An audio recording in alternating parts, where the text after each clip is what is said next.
paperwork late next week with the Federal Election Commission, which would formally enter DeSantis into the 2024 presidential race. Challenging former President Donald Trump, of course, and maybe DeSantis will wait till 2028, but nobody's really thinking about that except for Dick Morris, who joins us now to talk more about 2024 and the debt ceiling. Great to have you with us, Dick. Hi, Dick. Good, John. Hey, how are you doing?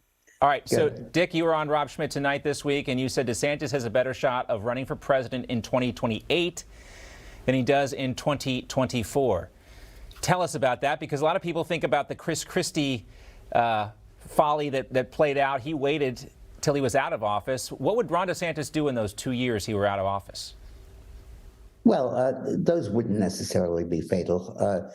Jimmy Carter was out of office for 2 years and ran successfully. I don't think that would be a problem. He takes positions on stuff and would project himself. But the important point is, on 2024, DeSantis is now effectively trying to do everything he can to stop Donald Trump from defeating Joe Biden. And what he's trying to do is to adopt a strategy of running to the right of Trump. He's telling the pro-life movement, for example, forget the 3 judges on the court, forget about overruling Roe v. Wade.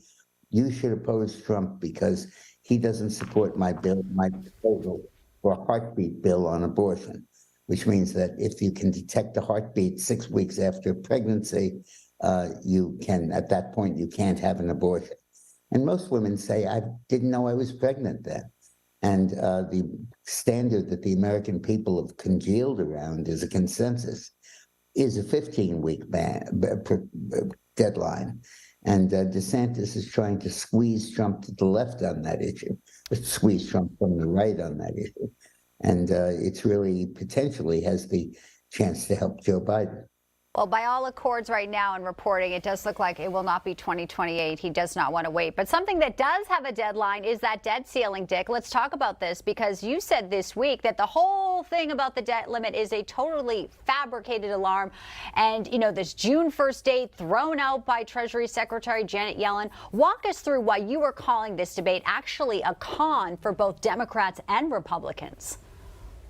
Well, we get revenue from 2 sources in the federal government: tax revenue and borrowed money. And about 80% of the money we spend is from taxes. About 20% is borrowed.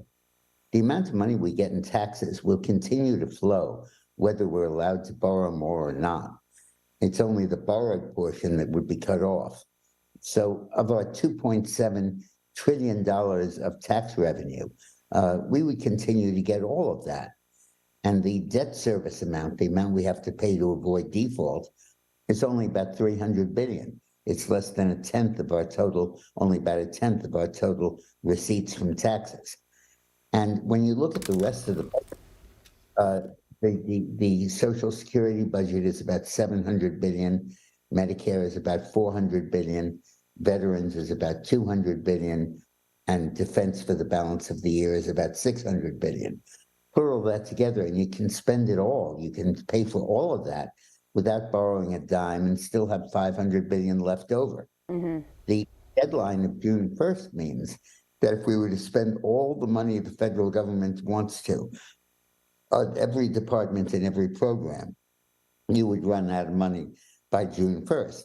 But if you prioritize it and you say we're not going to cut Social Security or Medicare and we'll pay our debt service, we won't cut defense, and you do cut some of the other agencies, the post office and the patent office and the State Department and the rest of the bureaucracy, you can skate by that June 1st deadline easily. And the point I make is this is an effort by both the Democrats and the Republicans to invent a phony sense of urgency. I think, Dick, where we could start is cutting John Kerry's budget. Nobody would miss John Kerry. Should not be allowed to fly. How about all the money for the, we learned in the Durham report, how the money they wasted on all the investigations. Unbelievable. Yeah. Great. Dick Morris, we got to run. We're out of time. Great to see you. As always, got to take a commercial break. We'll see you on this Democracy this weekend on Newsmax. Absolutely. Thanks, Dick.